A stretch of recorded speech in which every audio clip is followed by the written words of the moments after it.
My name is Ariana Conti, and I am Represent Women's Communications Manager. I am so excited to introduce part 2 of our series exploring women's representation in Mexico and Claudia Sheinbaum's historic tenure as the first woman president of Mexico. Part 1 of the series was filmed shortly after President Sheinbaum was elected back in July of last year. Earlier this month, Represent Women's research team published our 6th country brief exploring electoral systems in North America, specifically the United States, Mexico, and Canada.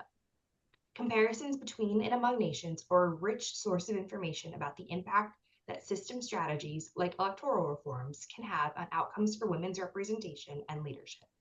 I am so excited to continue our conversation with Jennifer Piscopo, a professor of politics and gender at the Royal Holloway University in London. Her research focuses on women's representation in Latin America, including Mexico, and Georgina de la Fuente, a democratic and electoral governance specialist based in Mexico City. They'll discuss President Sheinbaum's time in office so far, the impact of Mexico's 2019 parity-in-everything policies, and our latest country brief on North America.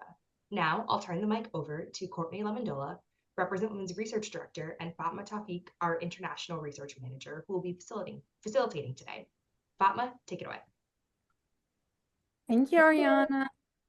Hello, Jennifer and Georgina. I'm happy and excited that we get to continue our conversation from last year about women representation in Mexico. And my first question would be that, as you know, Claudia is the first woman president of Mexico. How would you evaluate her policies or her time in office so far? And what would you consider her biggest successes and her biggest challenges? Jennifer, Georgina, do you want to start? Please, Georgina, go ahead. Oh, okay. Well, thank you very much for having. I'm delighted to be here, and I'm delighted to follow through our commitment from a few months ago. It went by so fast, but yeah. So we're here. It's almost 6 months, or a little bit over 6 months now since Claudia Sheinbaum took office and this, historic election, historic presidency. I must say that it's been of I would say, there's been a few mixed reviews, if you will. So the first 100 days, I would say that it was more a continuation of, the previous administration. President López Obrador, who is Claudia Sheinbaum's predecessor, left a very big legislative agenda, a very, bulky legislative agenda for, the new Congress that started in September. So Claudia Sheinbaum took office in October. So most of the attention and most of, new programs, new policies, the focus was on Congress as they were, mostly implementing the agenda left by the previous president. So, in that sense, the first 100 days, there was mostly a focus on, the agenda left by her predecessor. And in that sense, she was pretty limited as to what she could actually, do, although she did, send a few, reform initiatives, and she had a limited agenda in Congress. But one of her first challenges, I would say, was, her economic package for 2025, and that was a big challenge because, in terms of, debt and the economy, her predecessor, left a challenging situation for her in that she was very constrained as to what programs she could actually ask money for, because the budget was mostly just paying off debt, and that that is a big constraint for her, and the policies that she actually promised in the campaign trail.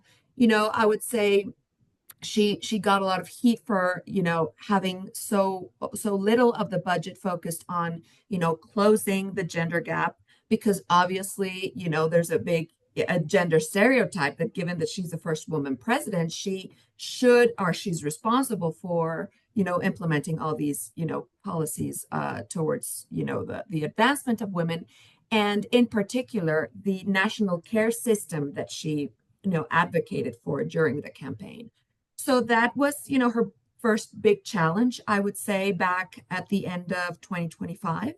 And at the moment, one of the, few challenges that she has had to face is obviously, Donald Trump in power, as the U.S. is Mexico's biggest trading partner and Mexico's closest, and most complex relationship with abroad.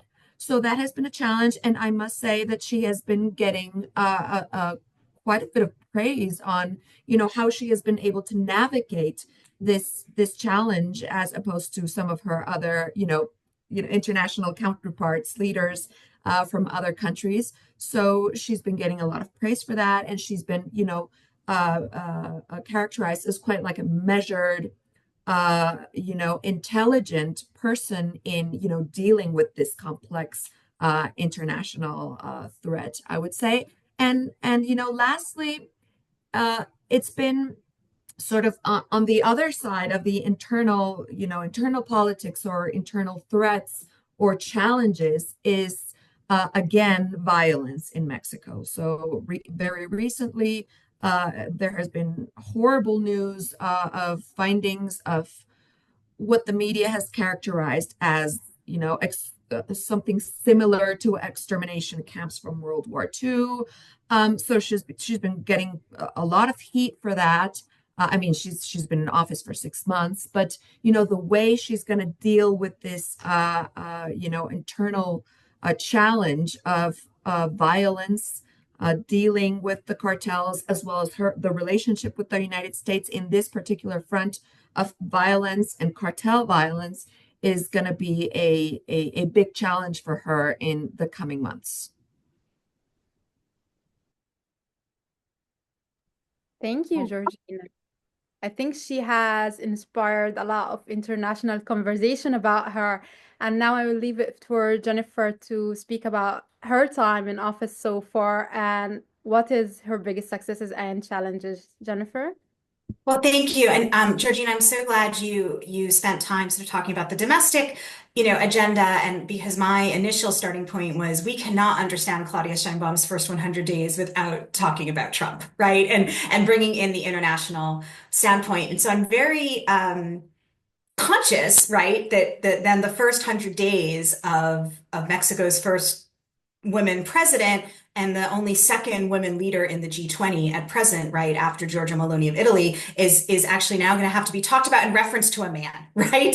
But I think there's a fascinating gender story here, right? That Sheinbaum's current approval ratings are around 80%, which is not to minimize the challenges that Georgina highlighted, and we can return to talking about those. But my estimate is that those high approval ratings are largely due to Sheinbaum's success at managing Trump and at insulating Mexico from some of the more negative consequences of Trump's policy. And in fact, I have heard some in sort of my Mexico circles, right, of policy wonks and commentators call Sheinbaum the Trump whisperer, right? In that she seems to have developed a way to manage him that other world leaders have not. And I do think we can use our expertise as gender scholars to sort of think about how gender is working through this relationship between the two of them. So why is it Sheinbaum who's the Trump whisperer as a woman, when we know that Trump famously derides women, right? Derides women leaders? There are more accused or even confirmed men, accused or confirmed sexual assaulters and rapists who are men in Trump's cabinet than there are women. So how is it, right, that he seems to have developed such a collegial and respectful relationship with Sheinbaum and let Sheinbaum sort of come forward both in Mexico and internationally as successful at managing him and getting this moniker of the Trump whisperer? And I was reading some of the stories that were looking at this angle in preparation for this meeting, and I noticed that they really weren't thinking about gender in many thoughtful ways. And there's this, in one story was even floating this question, right? Well, prior to becoming, the presidential candidate and then president, Sheinbaum was seen as sort of this dry technocrat, right? And so nobody thought she'd have the kind of personality that would let her stand up to the particular brand of hyper masculine leadership that Trump embodies, right? The kind of you're fired instantly. And people were expressing this as a surprise. But I read this and I said, well, I don't think this is a surprise. Let's look at Sheinbaum's background and trajectory. First, she starts out as a woman PhD in science, serving on international science panels, particularly international climate change panels. So this is not someone who's unused to fighting her way to the top in a male-dominated environment, given what we know about STEM. This is not someone who's unused to being one of the few or only women in the room and needing to speak up and get her voice heard, right? We have plenty of evidence, right, from what we know about women in STEM to suspect this is what she had to do, right, to earn a PhD in science and work internationally in science policy. And then she built her career in Morena in Mexico, which is a party that's led by a man who, although the party is on the left and the party expresses views broadly consistent with gender equality and women's leadership, AMLO himself has had a long time confrontational relationship with feminists. He has AMLO being the former president of Mexico, right? Known by his initials, Andres Manuel Lopez Obrador, right? AMLO's known of also having sort of macho attitudes related to women's roles. So you can find online long lists of AMLO's comments about the duty of Mexican daughters to look after their family first and foremost, right? And AMLO exercised an autocratic leadership style over Morena. So now in her second career as a politician, Sheinbaum comes to power in a male-dominated political party, right? And so this is a woman who actually kind of knows how to manage men like Trump and manage AMLO. She would not have been successful if she couldn't do it.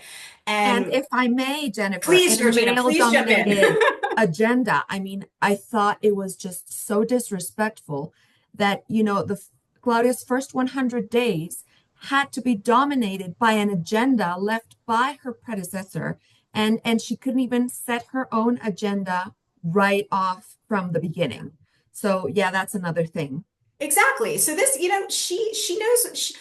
This is not saying, she's always making the right choice or that I agree with her choices personally, but I think we can kind of look at the atmosphere in which she's had both a career as a scientist and now as a politician and understand, right, that she might know how to manage some of these men, right? And she's used to finding her own path even as she's in their shadow, right? So why is she getting this reputation as a Trump whisperer?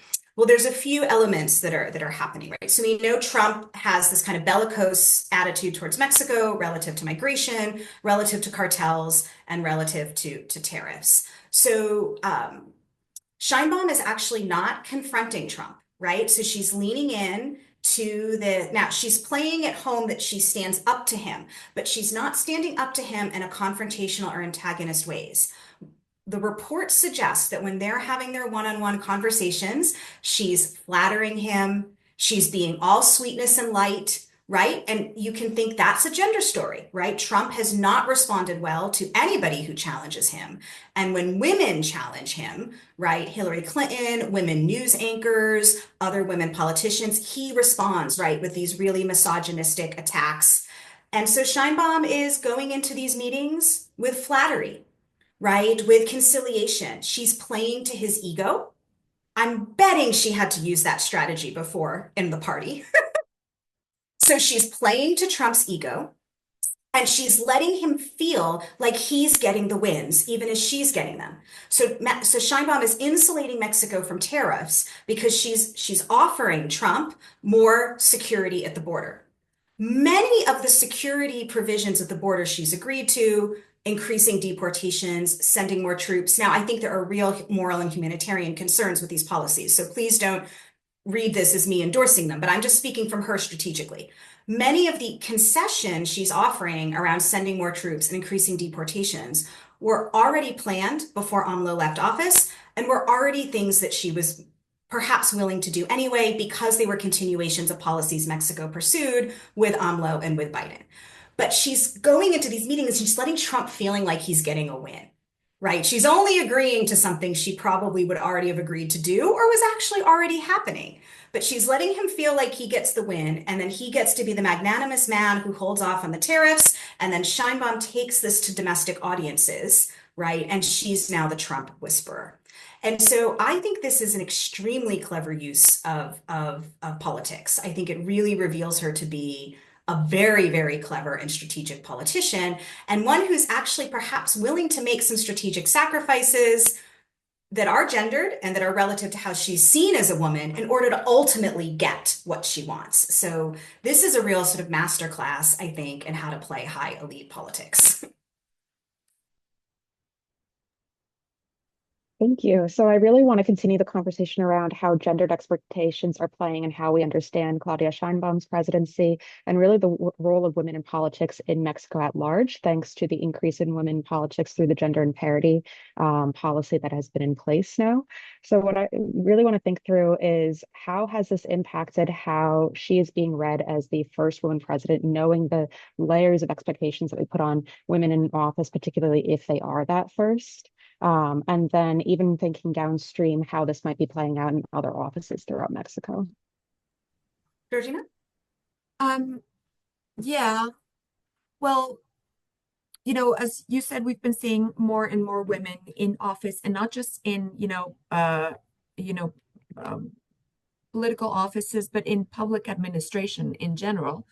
And of course, that has, set up a very high expectation on, on her and her policies in terms of, what she can do for women and in general policies that help to close the gender gap in many aspects, not just, of course, in dealing with violence against women, but also, in economics, in, the pay gap and all sorts of ways.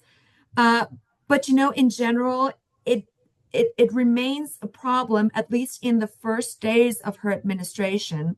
You could see how, in general, reporting and the conversation online is still very sexist. For instance, she's been, characterized as, with her hairstyles, criticized a lot, if how full is her ponytail. And, during the first conversations or the first, confrontations with Donald Trump, she has been, whenever she films her, messages to be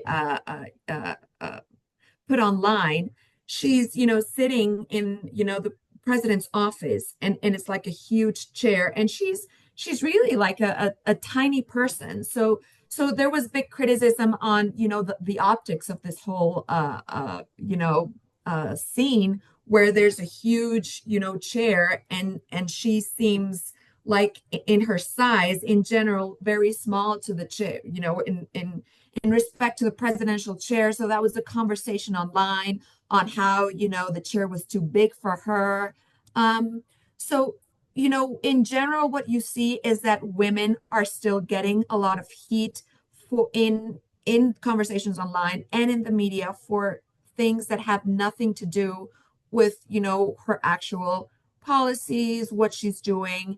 And she's been able to offset that conversation in her, in how she's been in the results she's been delivering in dealing with Donald Trump. So that has been sort of a big lesson on dealing with these, just not addressing these ridiculous concerns in the media and in, the conversation online, and just focusing on delivering.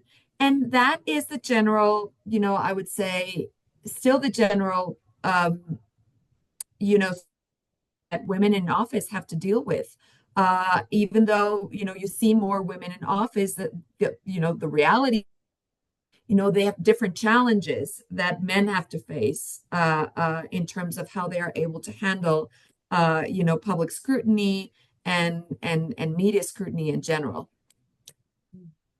It's so funny to me what you say, Georgina, about the chair, right? Because I'm sitting here listening to you, and I'm thinking about how AMLO was quite also a petite man, right? Yeah. And so But he I never think had to deal with those comments, right, right? exactly. I mean, he's shorter than her, and he's a Right. tiny guy, right? Yeah. But you're right. Yeah. Like AMLO, by virtue of a guy, irrespective of his actual physical size, is presumed to fill the chair, and she is not. But I think what you said is absolutely right. You know, the fact that she's riding this wave of popularity right now is good news for her legacy at present, right? It's good news for the potential legacy of the female first. But yes, the fact that we even start out with this conversation of there's this surprise, right, about why is it a woman who seems to figure out how to manage Trump when, I mean, quite literally, Trump played a key role in Justin Trudeau's resignation as Canadian Prime Minister. So you just have this contrast on two sides of the border. So I think I'm cautiously optimistic, right? That even though we see some of these gendered tropes, right? That hopefully they're lingering, you know, in these corners online. We cannot expect as feminist scholars that all sexism and misogyny immediately disappears, but they're sort of smaller footnotes or smaller patterns to right now, which is the story of her presidency, which is this high popularity rating.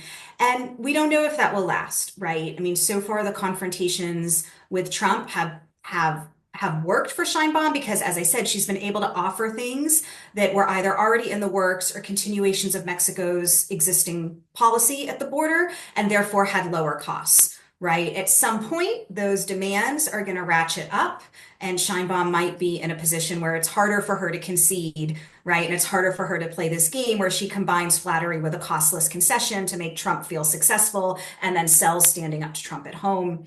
So, you know, the initial wave might not last. And yes, the gendered expectations have not disappeared. But this is certainly, you know, working for her at the moment. And Georgina, you're closer on the ground than Mexico, but I think what we're not hearing is oh, we can't have a woman president at this moment in time. She's just not up to the job. That's Yeah. absolutely not the narrative, right? Yeah. The narrative is, in fact, she's the only person who seems to be up to the job at the moment. Yeah. Yeah, for sure. And you know, she's been able, like I said, she's been able to offset these conversations or these, you know, initial comments from in her initial, you know, weeks and months in office. As I said, her predecessor left a very bulky, like a legislative agenda. So, you know, the first criticism, the comments that, you know, you were seeing all over the media and, you know, different commentators was that, you know, she was just AMLO's puppet, that she would not be up for the job, that she's just going to be, that she was just, you know, taking orders from the previous president. And she's been able to turn that around in, you know, her success in handling Donald Trump. And in some ways, you can almost think that that's a good thing relative to her because, you know, Georgina, your comments were that domestically she actually is just implementing the legacy of AMLO. And so the existence of Trump gives her something that she can claim as her own, an independent leadership that's authentic to her and motivated by her own desires. And we don't have the counterfactual. Like, were there no Trump? Were there no Trump whisperer? Perhaps the conversation would be, it's 100 days in, all Sheinbaum really has done is implement AMLO's policy agenda that he left her with, and therefore we're not seeing her develop her own leadership pattern. So in this way, Trump is providing Sheinbaum with a real opportunity because I think it's quite clear she does not want to spend her domestic political capital on challenging AMLO's agenda, right? As I said when we met the first time, this kind of puppet trope, right? I think there is this, as Georgina noted, there is this gendered idea to it. But strategically, right, if the outgoing party is popular and the outgoing's policy agenda is popular, why would you, as now the leader of that party, risk a fight within your own party to change the direction of that policy, right? And I think she does not want to spend her domestic political capital on challenging AMLO's legacy, which remains popular, even as we have plenty of reasons to be skeptical of it as political scientists.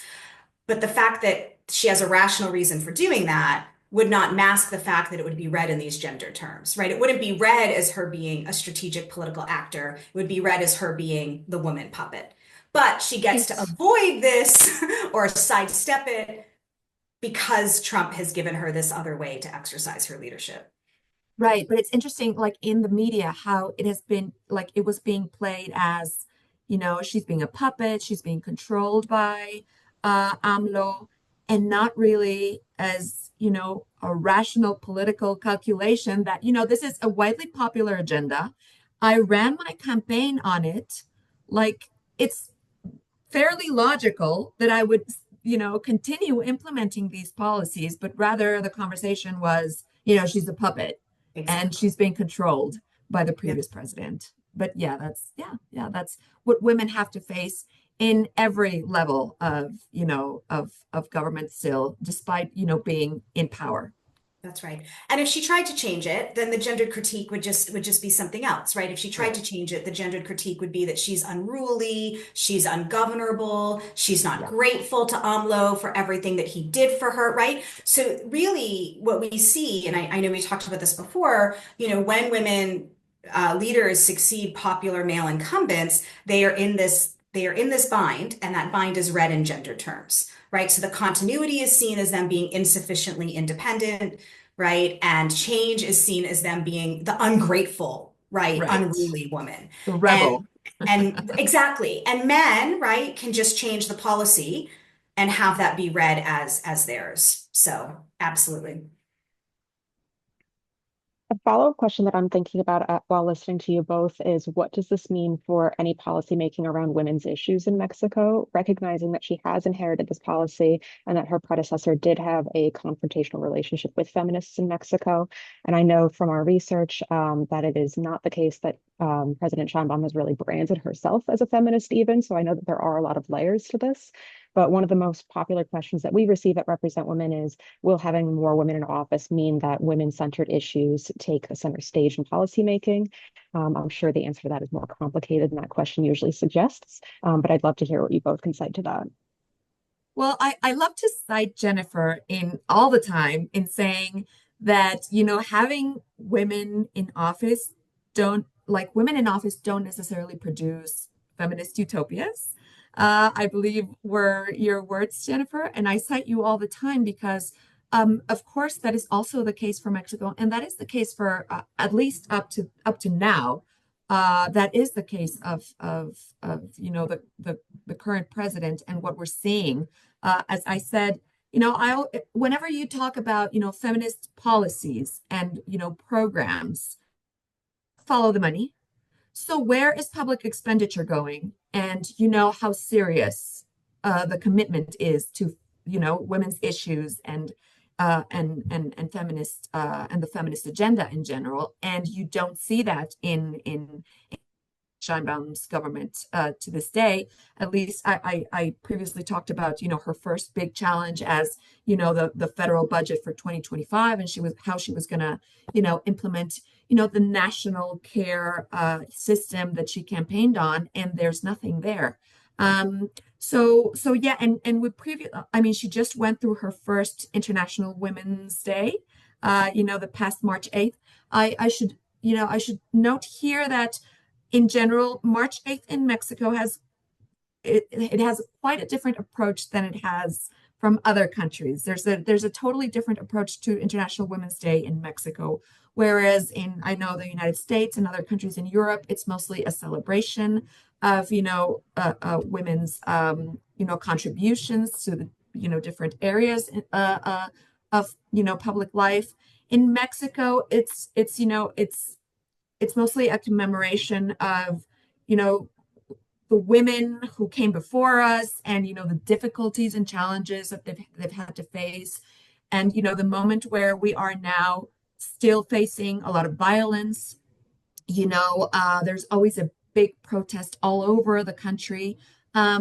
So she just went through her first International Women's Day for her first March 8th.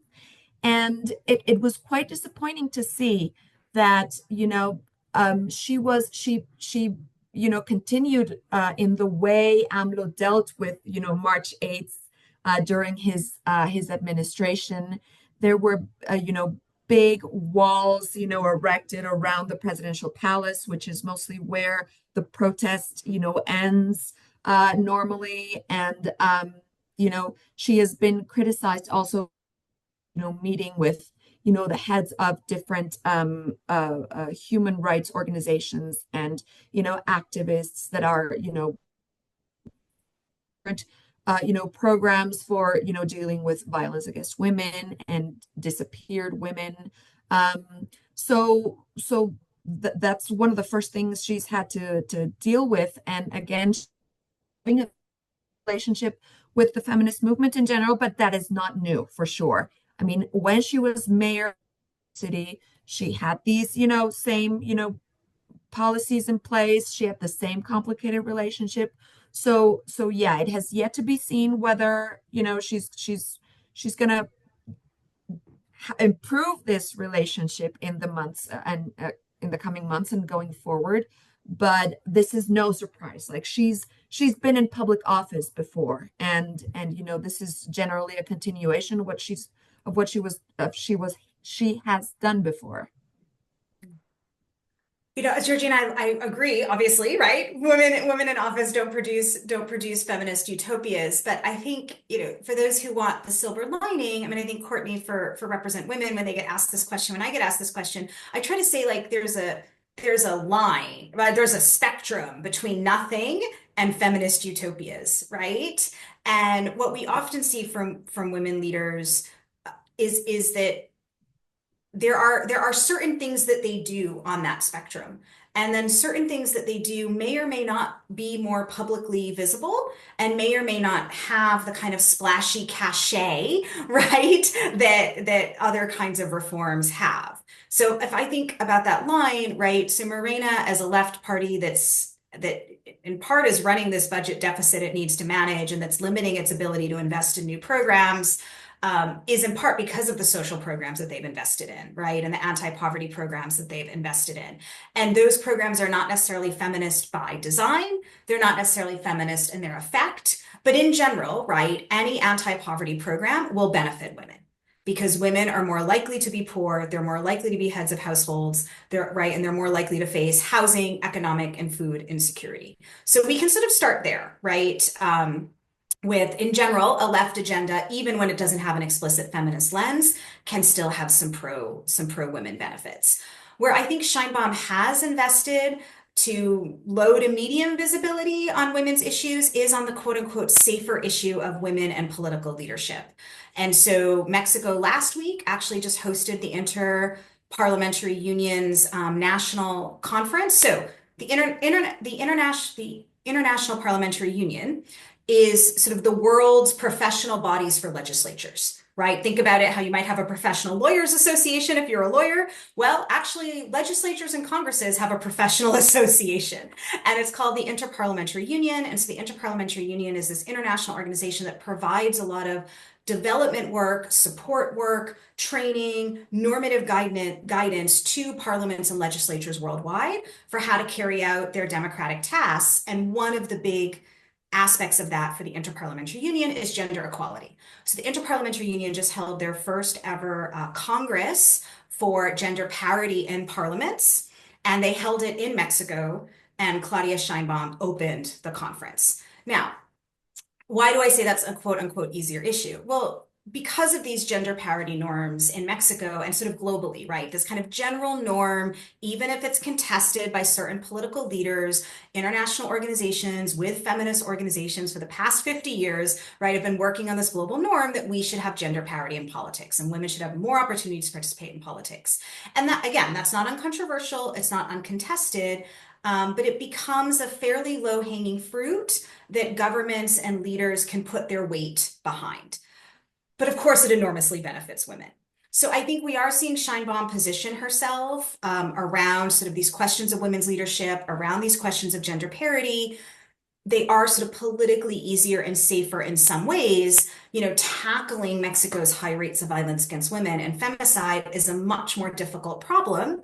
And as Georgina said, it's much more confrontational, right? So feminists are not marching to the Palacio Presidencial in Mexico City on March 8th to demand gender parity. They have that, right? Is it working perfectly and producing a feminist utopia? No, but they have that, right? They're demanding an end to violence against women. They're demanding an end to femicide.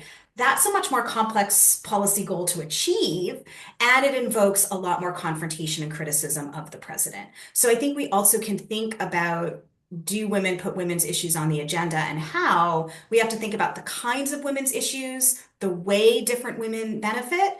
And we also might have to think that there are probably a lot of policies that are happening, but we don't see them, right? And we don't see some of these conversations and these policy changes. So a little more nuance, but of course, it's not the nice soundbite that you need to respond to that question. Thank you, Jennifer and Georgina. I have to take us back to the gender, the parity in everything system and policies. And I has been working in women representation internationally. We kind of see how, despite the gender quotas has its benefits, it's also sometimes create limitation for women candidates and women representation in office. And with that, and the gender parity in everything is not the first legislation or amendment that discussed women representation in Mexico. There is so many before it, but I want to specifically focus on that. I want to know, how do you feel it impacted the most recent presidential election in Mexico, and how it would ultimately affect women representation in the next presidential election? Well, I believe there's a whole narrative going on from even a few years before that, about how there was still the need to have more women in office, and as more women were getting into office, as gender quotas were being successful in getting women in office, and we were perfecting the rules and that secured women coming into office, that was a bigger and a bigger demand leading up to the 2019 parity in everything reform. So in that sense, there was a national, narrative conversation going on, regarding the need to have, presidential candidates this time around that were women. Now, leading up to the 2024 election, Claudia Sheinbaum was always AMLO's, pick or favorite person to succeed him. So in that sense, that was, pretty much taken care of in terms of, the party in power. So what the opposition did was sort of like follow suit on, they didn't want to stay or, stay behind on this whole conversation and what was going on for the elections. So they were like, okay, so we are, putting forward a female candidate as well. And, so for sure, having these rules and, the reform and so many women in power, that has generated a big conversation nationally, at least, at least on the surface or publicly.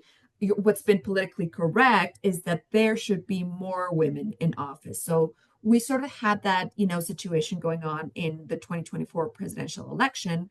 And, that is now the norm in Mexico. And not just that, but many other, bodies, we have as I was saying before, we have a woman, presiding over our Supreme Court. And, we have women leading all sorts of, different government agencies and other collegiate bodies. And, that has become now the norm in Mexico, at least in, as to what's the conversation and what's going on. Now, leading to the 2030 presidential election, there's I don't think people have really quite want to go into that yet, because there is a ruling by the electoral court saying that, given that we have this parity in everything reform, and what should happen in terms of the executive, the federal executive, the presidency. So there should be, so what the court said is that it ordered our National Congress to legislate or, have a conversation and approve implementing legislation into what parity means going to the 2030 election and implementing the parity in everything reform for the executive. That's a conversation that has yet to be had. In my research, and I mean, this could be handled in, one of a couple of ways. So either, you have to alternate every 6 years, who ends up in power. So that would mean that the parties can only put forth candidates from the alternating from, the previous president. So that is one thing. Or, uh, so that means that you would have to have all male candidates, which in my view is not really the best way to implement the parity in everything reform, or what was meant to happen, because that would mean there would be no women able by law to compete, which is totally absurd, and I don't believe that was the intention of having the reform.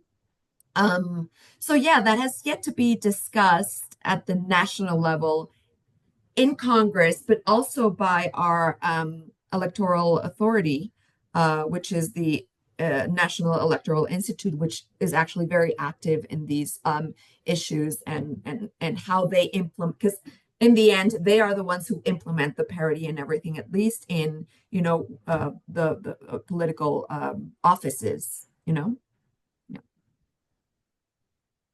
Yeah, I mean, I think Georgina really brings it down concrete. I mean, I was thinking sort of generally, right? Fatma, in terms of your question, and I was sitting here going through my head, and I was like, so I cannot think of a case where a woman president has who can no longer seek re-election, right? So in the Mexican case, the president serves a 1-year term and she cannot stand for re-election. So I cannot think of a case globally where there has been a woman president who cannot seek re-election and she is succeeded by another woman. Right? Men succeed men all the time, but I can't think of one, right? It hasn't happened in Latin America. It hasn't happened like where we've had women presidents elsewhere. So perhaps there's a case that I'm not aware of, but I really cannot think of a case where a woman has directly succeeded another woman. And so I was going to say, I was thinking, well, maybe Mexico could show us if that happens, but Georgina's absolutely right. Mexico might not show us if that happens, depending on how the Congress ultimately interprets this idea of gender parity as alternates. And we get into this broader question of what does gender parity really mean if applied to a unitary office like the presidency? And Sheinbaum and her competitor for the presidency back in the elections, Xochitl Galvez, I mean, they were both put forward by their parties not because of gender parity directly. Gender parity did not apply to the presidency or parties' presidential candidates at that moment. I think the fact that you had these two women candidates competing against each other was a legacy of Mexico's gender parity. But there wasn't a parity requirement on the parties relative to which sex or which gender of the candidate they ran in 2024. We don't know what that would look like in 2030. So it could be that we don't get an answer to the question from Mexico, would a country elect a woman 2 times in a row if it's interpreted that either the parties have to put forward a candidate of the opposite gender that they did last time, or that we're going to create all men and all women presidential races in alternate years. I mean, I agree with you, Georgina. I think that would be against the spirit of the legislation, but perhaps something more consistent with the spirit of the legislation would simply be requiring that parties alternate the gender of their candidate. But this is really uncharted territory, right? There has been no country that has considered applying gender parity to the chief executive position. So if and when the Congress, follows the mandate to legislate on this, it will be unprecedented. There are countries, Mexico's not the only one, that do apply sort of gender parity to other unitary offices at the subnational level, like mayors or governors. But the way it works there is because there are many mayors and many governors serving at once, right? Across the country, there are many mayors and many governors serving at once. Usually parity just has to apply to the totality of the mayoral or gubernatorial candidates a party would field, right? But when we get to the presidency, we're talking about a unitary office that is unitary, both in the sense that one person holds it and there's not this other office being held at the same time, right? The governorship is a unitary office, one person holds it, but there are many governors governing at once at the subnational level. So this is really uncharted territory in the global sense. While we're talking about uncharted territory and looking ahead, one of the other questions that we wanted to queue up and run by you was about the recent change for all judges to be elected in Mexico and what this might mean for women's representation in the judiciary. Well, I mean, I'll let Georgina reflect on this more broadly, but I mean, the short answer is it means there'll be gender parity in the judiciary, right? I mean, and in some sense, there already had to be gender parity in the judiciary because gender parity and everything applied to the judiciary. But when there were these different selection mechanisms in place, gender parity was being achieved in different ways, right? So it wasn't a flip the switch in the case of the judiciary, right? And different court systems and different levels of court systems were having different mechanisms to get to gender parity. So some court systems were using the mechanism where, okay, we're not kicking people out of their posts now, but if a vacancy comes up, we're going to do an all-women shortlist, right? There was a much longer time lag for getting to gender parity in the judiciary because normally judicial positions don't have that same fixed turnover the way they do when there's an election mechanism. And so the purpose of gender parity was not to immediately fire a bunch of men from their jobs and replace them with women. So actually it was fascinating, right? The different ways that the different court systems in the different states were thinking about getting there. Now the direct election changes all of that because now it is an immediate reemplacement. I'm sorry, it's been a long day. It's the afternoon in the UK. It is immediate replacement of all the judges by direct election, and that parity mechanism will apply. So now you'll have kind of that instantaneous or more instantaneous result. I mean, that's the mechanism. I think the reform itself is quite controversial, and we don't want to overlook that for political reasons. But in terms of numbers, that's how it will work. Georgina? Yeah, for sure. I totally agree. While parity was mandated in the judicial power, and it's included in the parity and everything reform, it was going to take longer to get there, obviously, because there was up to now a formal system of competing for different posts at the different levels. So yeah, it was going to take a little bit longer to get there, and now it's a mandate, and we're going up to the election, and we're going to see that play out. Now, the reform in itself, the judicial reform, which, as Jennifer said, is quite controversial, and I've been very critical of it in for the past months. It wasn't really clear in terms of gender parity, but since the National Electoral Institute and the local electoral institutes are, in charge of actually administrating and organizing the elections, they've had to, step in and sort of regulate what Congress did not regulate in the end. So they've been quite, careful in guaranteeing that parity happens throughout the different posts that will be up for election. So that will happen for sure. We can expect for it to happen for sure.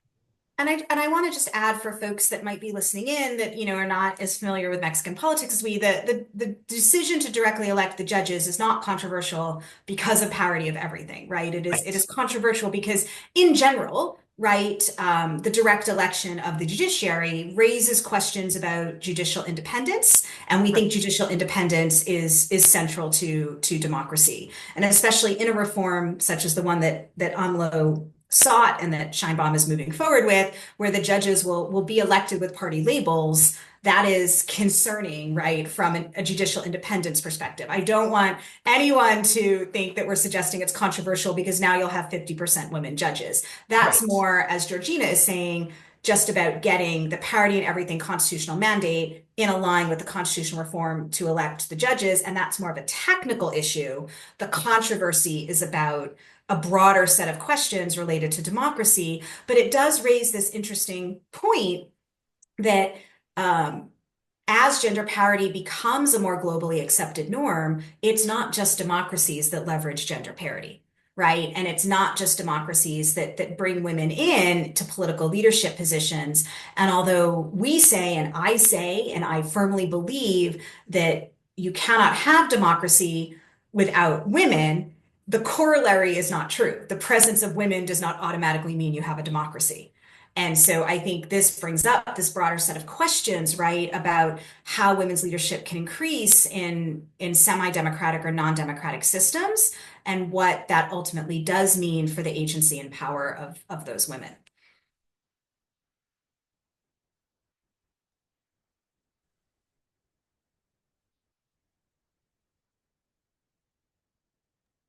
Thank you so much for joining us today. Let me add Ariana back in so that she can help with the closing.